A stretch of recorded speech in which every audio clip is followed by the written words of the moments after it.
Alright, basically, I'm gonna talk about this manga in it. This here is Blue Lock. It's a football sports manga in it. If you don't know, get on it because it's actually popping. But yo, I've been reading this shit. Yeah, I've been reading these chapters so much recently, and it's so good. Like every time I think about it, I'm just like, raw. If I can make something this sick, like I would definitely be made, because I'm gonna show you like 2 pages in it, and to me, this is like real good, like comic book storytelling in it.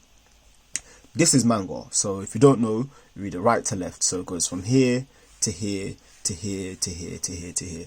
Right? This is the direction that it goes in. Right? Typical comics, it'd be like this way, right? Like that. But in manga, it's backwards, and obviously depending on where it's from or what you're reading, that's the way you'll read it, right? But as you can see here, I'm gonna just show you.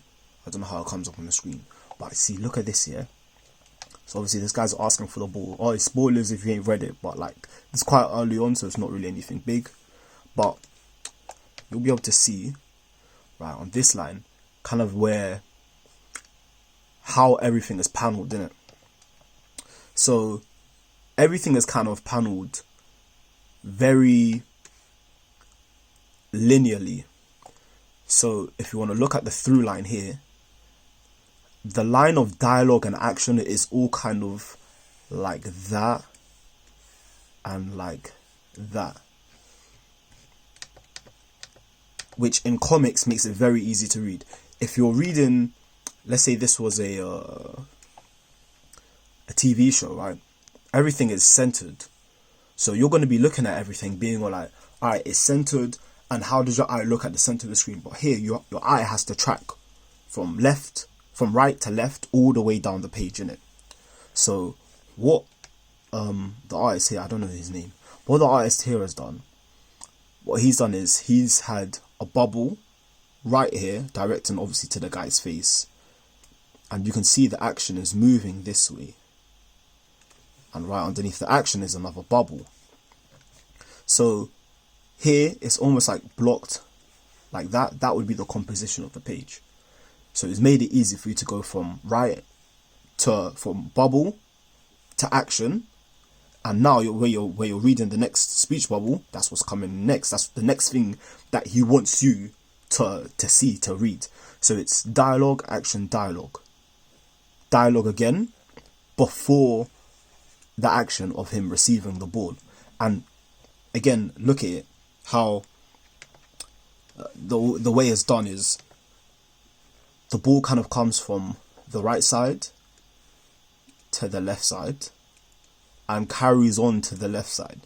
So again, if it was in cinema or something, you'd see it moving like either across the screen and the screen would be moving, or it would jump cut. But here it's your eyes move to track the movement, because it shows that this is how it's moving. Each of the gutters, each of the panels shows a passage of time. So it moves right to left, and as it moves across, we're seeing it, right? The focus, then you can see the guy's expression on his face, and then we get a close-up. Obviously these two, again, this is him directing what you want to look at, right? Now once you're directed to his face, you're seeing what he's looking at. But as you continue to track, we are now focused on this thing. So as it becomes a shock, sorry, my thing's bugging out, but as it's a shock for this character to maybe see this guy behind him, he can't see him at this moment in time, but the anticipation of, oh, what's going to be the next thing, this is what's going to draw you now. Boom. Down here, yo, my screen's bugging. Yeah, this is what's going to draw you down here, right? To the next thing. The next thing that's down here, the next panel along the next row, the next row. So now, again, the writer's drawn your attention to what the writer wants you to see through the use of good paneling and good use of good bubbles. So now we're looking at this. and because it's front, this character's at the front, this character's at the back, we know that this character is coming from behind, and it reads as this, especially because he's used a similar kind of effect here, and a similar kind of effect here, obviously communicating that this is the same character.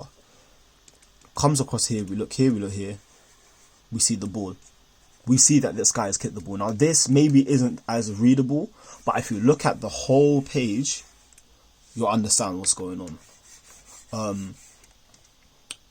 And again, you know, it kind of goes right to left, and now we see this, right? This is one of these kind of like almost like a jump cut bubble. Like this would be just a very quick cut, as you can see. It's very small. It doesn't take up much space. But again, it just adds a little bit of the characterization to this character, because he's kind of like a hot-headed guy, and a reaction shot, right? Kind of showing how I'm meant to react to it, if you haven't already, and how the other characters would feel about it. Again, helps to characterize everyone. From here, again, once you've moved to the left, it goes shifts back to the right. We see what the character's thinking. You know, obviously with internal monologues, you're always going to want to look at the character so you know who he's talking about. And then you get the other, you know, bubbleless thoughts, blah blah. Even if it takes a foul, he's got to stop them. So these three, like, you know, we're seeing it from his face, and we're closing up. So now we are in the mode of this character, right? So we're kind of sympathizing with him, you know, with him saying, oh, you know, he's willing to foul this guy in order to stop him. So we're sympathizing with him. We're looking at him, and then we look from over the shoulder, almost like we're looking from his perspective. And as we see, these characters, again, they've got this kind of menacing aura. We can't see their eyes. We can only kind of see this guy's weird grin and this guy's kind of frown. But you see them coming at him, right? So this builds the tension. He's gone, oh, you know, I'm going to stop them. Now, one of the big things you're always going to see in comics or hear about comics is the page turn. So once you're here, you build the anticipation. You're like, oh, he's going to stop them. Now the next page, you see, bow,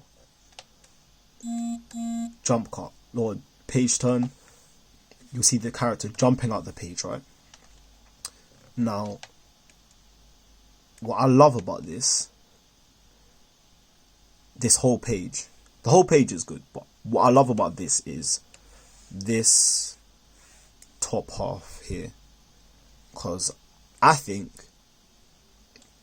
yo, if you're looking at it like almost from an illustration point of view, look at how this character here, not only the way he's moving and the way they've rendered it with all the effects and the detail on the boot, but as well as the foreshortening, because now we see the kind of angle that he's coming at, right? This kind of really aggressive angle, and all of these lines here, all of these action lines that you see helps to indicate that, right? But just look at how it's coming up the panels. Like, this is as close to 3D you're going to get reading a comic. Like, look at this. Outside the panel. And this is like a really aggressive move that he makes. So, to me, as a reader, when I first read this, I was like, raw, like, it almost, you know, it shocked me, because it was like, wow, this guy's literally jumping out of the confines of this panel. So if it's not a shock for you, it's definitely a shock for these guys that they got this attack, but you still see they dodged it. Like, what does that say about these guys? That this thing literally jumped out the page and they dodged it. Like, what, bruv, when I'm fucking reading this, I'm like, yo, this is fucking sick. Like, I'm looking at it like, what? Look at how he's moving. And again, this is meant to be kind of a like a bit exaggerated, because, you know, all manga's always going to exaggerate no matter what it is. But, like, look at it. Like, this is what I see, and I go, raw, this needs to get animated. Because I'm looking at this already thinking like, yo, if you saw them animate, you could already imagine like all of the special effects and the way it's going to look like. And even just the sound, you can hear like almost the boom and the that he's making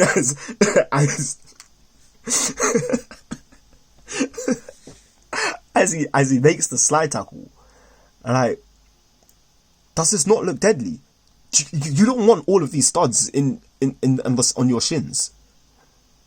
Man, this, yo, I say read Blue Lock in it. This shit is sick. Like, look at this. Look at this. And then look at his face. The reaction shot, you know. You see how he's pissed. And look, he's just on the floor. Damn. I can't lie, all I wanted to do, I really just wanted to talk about this. All of that was just extra setup. But I love this. Like, and Blue Lock has a whole bunch of like pages like this, where it's just like characters jumping forward at you. And this is another thing. It's not like he's done this outside of the page. He's done this, and he's coming towards you. So again, imagine this. In your perspective, you're looking at this being like, fuck, this guy's foot is in my flipping face. How did he get here so fast? He was just standing there. Look at this panel. Look here before. He was just standing there. And next thing, he's doing kung fu moves and he's in your face. This is sick shit. This is what you should be reading. Stop reading all that other rubbish. Read Blue Lock. Go home and read Blue Lock.